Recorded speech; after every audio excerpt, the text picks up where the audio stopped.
প্রচার প্রচারণায় জমে উঠেছে সদর উপজেলা নির্বাচনের ভোটের মাঠ। নির্বাচনের প্রতীক পাবার পর থেকেই নেতাকর্মীরা দিনরাত এক করে ছুটে চলেছেন ভোটের দুয়ারে। বলছি আসন্ন উপজেলা নির্বাচনে কাপ্পিরিস মার্কার প্রার্থী মোহাম্মদ ইস্তাবিল হোসেনের প্রচার প্রচারণার কথা।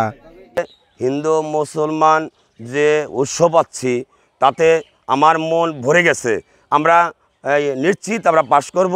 সমস্ত জনসাধারণ তাকে একান্তভাবেই ভালোবাসেন। সে ভালোবাসার বহিঃপ্রকাশটা হবে 29শে মে। আমরা কাপ্পিরিস মার্কায় ভোট দিয়ে তাকে বিপুল ভোটে জয়লাভ করব। আমরা দোকানে দোকানে সব প্রচারণা চলছে। কাপ্পিরিসের পাওয়ার মতে আমরা আলোচনা আছি, আমরা যেভাবে জিতে নেব। শুক্রবার বিকেলে উপজেলার দিঘি ইউনিয়নের ৯ নং ওয়ার্ডে শ্রমিক লীগ নেতা এমদাদুল হক খান লিটনের নেতৃত্বে স্থানীয় আওয়ামী লীগের নেতাকর্মী ও সাধারণ ভোটারদের সাথে নিয়ে প্রায় ৩ শতাধিক পরিবারের মধ্যে ভোটের প্রার্থনা করেন তিনি।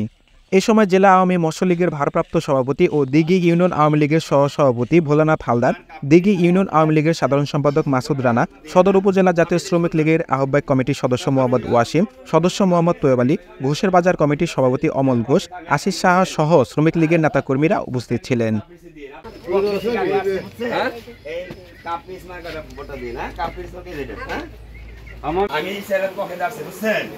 কাপ্পিরিস মার্কাটা আপনাদের দুয়াটা ঘুরতে পারো। কাপ্পিরিস মার্কাটা দিয়ে না আপনাদের যদি সন্তান দোয়া নিবার জন্য মা কাপ্পিরিস ইসার বাজারে জিতে এই কাপ্পিরিস মার্কায় দোয়া করে দিবেন। জিতুম তো আমরা। আচ্ছা আচ্ছা এটা আমার কাছে যাই দোয়া ছিলেন। হ্যাঁ সন্তান কিন্তু নির্বাচন গুড়ালি ব্যথা সবাই হ্যালো